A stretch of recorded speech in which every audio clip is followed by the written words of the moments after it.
And I was able to catch up with two of those attendees, Huang and IBM CEO Arvind Krishna. Let me give you first Huang's overview of the meeting with Modi, praising Modi for understanding the importance of AI. Prime Minister Modi is inspiring. Every time I've seen him, he is such an incredible student. Loves technology, loves artificial intelligence. He was one of the first people I ever explained artificial intelligence to. This is an extraordinary time for him and time for India, because it's a reset of the whole computing stack. Now, I also asked him if he discussed with Modi kind of clearing up that bureaucratic red tape American companies often complain about when they're trying to invest in India, but he actually said that's not really a problem for NVIDIA in India. Take a listen. I haven't really experienced that. NVIDIA has been in India for almost 25 years. Our design centers are in Bangalore, Pune, Hyderabad. Really fantastic engineering capability there. Almost 10,000 NVIDIA engineers are in India. They do every single aspect of our engineering, and so they've been a part of our company since the very beginning. And finally, just as a kicker here, guys, I asked Huang about that Qualcomm-Intel merger report that we got on Friday. Here's what he told me about that. We're doing it our way, as you know. We're a very different company.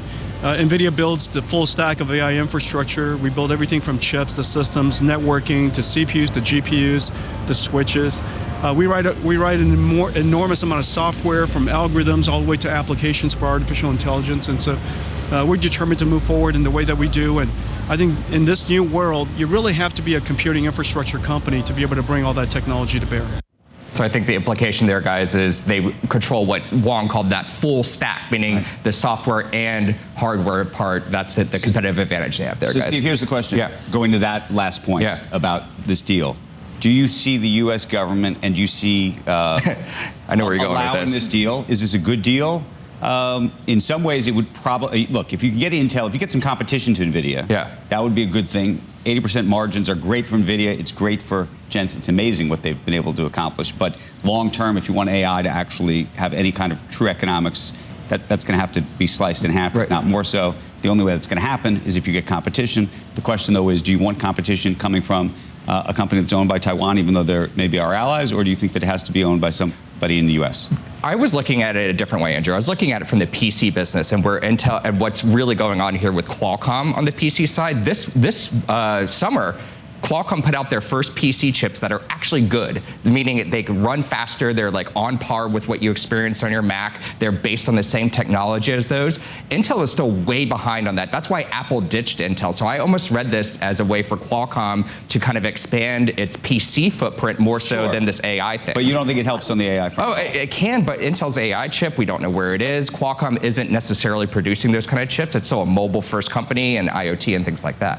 What possibly, I mean, this is like a backdoor way of getting the CHIPS Act money. Yeah, exactly, or that too, What can possibly happen? I can't imagine people in Washington are pleased with this. Right. Or would say, okay, sure, no problem, we'll just change the name on the check we're writing these checks. Well, you also got to keep in mind, it's like, taxpayer dollars, the CHIPS Act money. The CHIPS Act money is a bet on a part of the business that Intel hasn't proven it can do yet, that making of the chips, not necessarily, designing chips or computers. But the idea that you're going to say, okay, we were doing this for an American company, right. We're investing in American tax dollars, and you've promised us this, and now some other company is going to come in and say, no, we're going to take it over for this slight. Still a U.S. company, but yeah, but still, it just seems like, okay, this is the problem with governments really getting involved and picking winners on this stuff. You lose any access. And we know the current regulation regime right now in the U.S. does not like these chip deals. NVIDIA tried to buy ARM, remember, and that was blocked.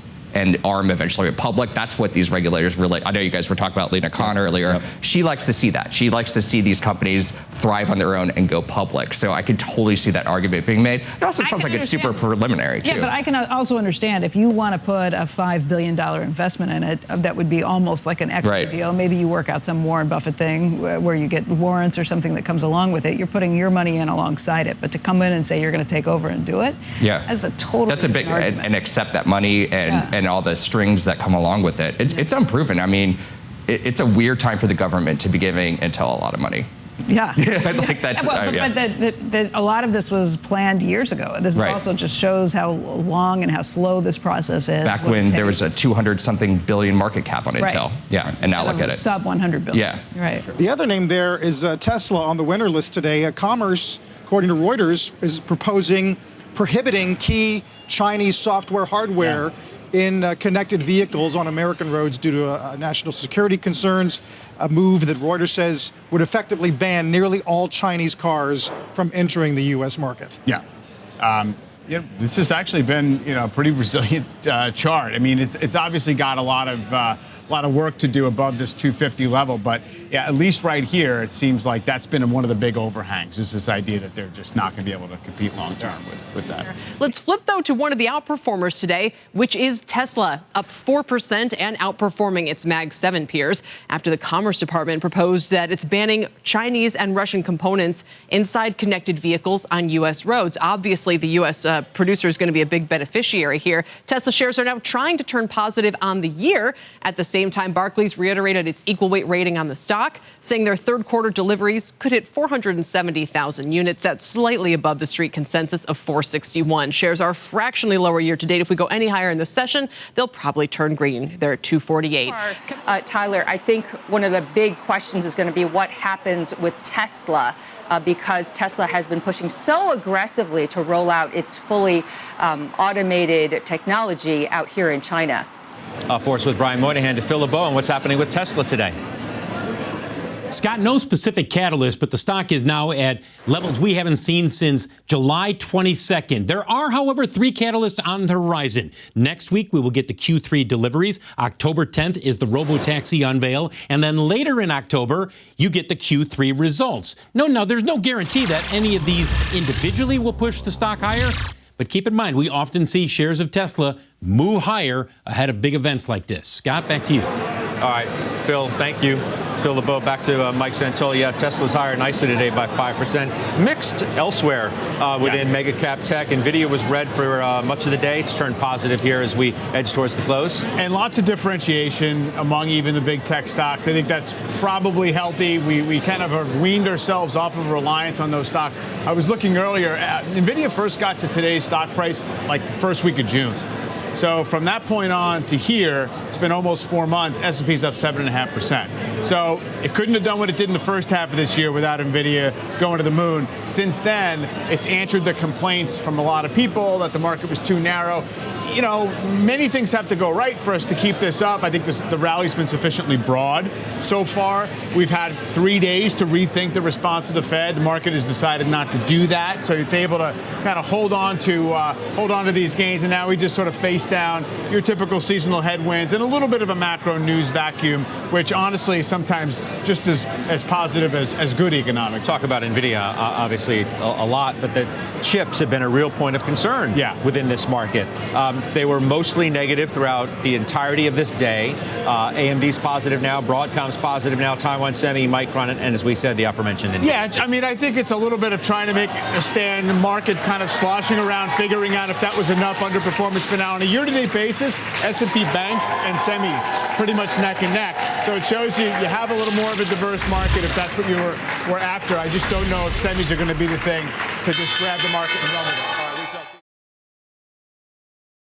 All right, I hope you're all doing great today. The S&P finished today up nearly 0.3%. NVIDIA was relatively flat today, finishing up 0.2%. And Tesla had a great day, finishing nearly 5% higher and closing the day at $250 per share. As I mentioned in Friday's video, we had closed underneath this upper trend line, but based on what I was seeing on multiple time frames and considering how close we were getting to the Robotaxi event, I really thought Tesla could go either direction in the short term. And today's news regarding the US and foreign connected car technology really helped Tesla stock. And this news added to what was already a very compelling setup. So today we have broken above the upper trend line. We have a nice 3-bar setup on the daily time frame. We have officially closed the gap that formed back in July, and we have just barely closed above this red supply zone. And so that supply zone is now null and void. All of this is very good news for Tesla stock. I'm very happy with this trade right now. Back on Labor Day Monday, I briefed you on this setup because I thought Tesla was about to run, and this trade has just been phenomenal thus far. Also, the thumbnail of that video was not clickbait because, as I mentioned in that video, I am trading shares of TSLA, which is a 2x leveraged Tesla ETF, and a retest of the relative high would result in a roughly 75% gain from when I posted that video back on Labor Day. And at the moment, TSLA is up about 32% from when I posted that video. So here's where things stand as of right now. As long as the rest of the market remains calm, and as long as nothing unexpected happens, I expect Tesla to retest its relative high of $271 per share sometime between now and October 10th. I expect the bullishness surrounding Tesla to grow stronger the closer that we get to the Robotaxi event on October 10th, as long as the rest of the market can simply remain calm. There are two things I want to mention really quick. First, we get Tesla delivery numbers in early October, and I'll be honest, I don't know how the market will react to those numbers. Hopefully the numbers are great, but I'm not so sure. Many investors are concerned about Tesla's current auto business, which is why there's so much excitement surrounding the Robotaxi event. Investors are looking ahead to what Tesla could become in the future as a leader in autonomy and AI. Additionally, the Fed is in the process of cutting interest rates right now, and I think a lot of people will hold back on buying a new vehicle for now because interest rates are expected to be much lower next year than they are right now. So I'm not sure what to expect from Tesla's delivery numbers in early October. Here's the thing though, if Tesla trades lower following the release of those delivery numbers, I honestly think that might be a swing trade buying opportunity ahead of the Robotaxi event on October 10th. Even if Tesla trades lower on delivery numbers, I would expect the stock to find a bottom and then rally as we get closer to the Robotaxi event. At least that's what I'm thinking about the situation as of right now. Now let me briefly talk about NVIDIA. NVIDIA stock has not been doing much recently, and I think this is because there are other big events happening in megacap tech right now. We just had a new iPhone launch, which is big news for Apple. Now traders are starting to focus in on Tesla in anticipation of the Robotaxi event on October 10th. And so for the time being, NVIDIA stock isn't doing much right now. With this in mind, I'm not sure what the stock will do in the short term, but let me share with you my medium-term and long-term outlooks on NVIDIA. Over the medium term, I am cautious regarding NVIDIA between now and late October/early November for multiple reasons. First, attention surrounding NVIDIA and subsequently NVIDIA's share price typically moves in cycles in between earnings reports. This is an oversimplified graphic, and I'm just trying to communicate the underlying concept here. This cycle has already taken place twice this year, with NVIDIA stock reaching a relative low about 3 to 5 weeks prior to the company's next earnings report. If this pattern were to repeat itself, then we could see NVIDIA reach a relative low sometime around late October/early November. The second reason I'm cautious right now is that October is historically the month in which the stock market trades lower and reaches a bottom. And the third reason I'm cautious about NVIDIA right now is that we have an election in November, and I expect this to lead to increased market volatility in October and early November. So for all of those reasons, I am cautious about adding to NVIDIA until late October/early November. That being said, we do have some important events on the calendar. NVIDIA CEO Jensen Huang is scheduled to speak in Washington, D.C. this Friday. Then he is scheduled to speak in India on October 24th. And finally, Jensen is scheduled to speak in Tokyo on November 13th. I'm curious to see if NVIDIA stock reacts positively to any of these events like it did when Jensen spoke at Goldman Sachs' recent technology conference. Regardless of that, I expect to be cautious about adding to NVIDIA until we get past the election in early November. So that is my medium-term outlook on NVIDIA. And now let me quickly share my long-term outlook with you. I am bullish on the long-term future of NVIDIA, and I would not be surprised if this company doubles over the next 2 years, given NVIDIA's current growth trajectory and upcoming product cycles. Speaking of upcoming product cycles, NVIDIA's newest platform, Blackwell, is scheduled to begin shipping to customers in Q4. And we need to remember that Blackwell is not just a chip, it's an entire platform, and this provides a massive revenue opportunity for NVIDIA. The hyperscalers like Microsoft, Meta, Amazon, and Google are investing heavily into AI infrastructure, and they have yet to show any signs of slowing down their CapEx spending. In fact, it appears to be the opposite for now, as they are all increasing their CapEx spending on AI by billions of dollars. NVIDIA stands to benefit massively from this increase in CapEx. So while I don't know what will happen to NVIDIA in the short term, because anything could happen, I am bullish on the long-term future of NVIDIA, and I think this company has a very clear road of growth ahead of it. At least that's how I see it. With all of that being said, I hope you're all having a great start to the week, and I'm curious to hear your thoughts about NVIDIA in the comments below. Please leave a like on this video so more people will see it.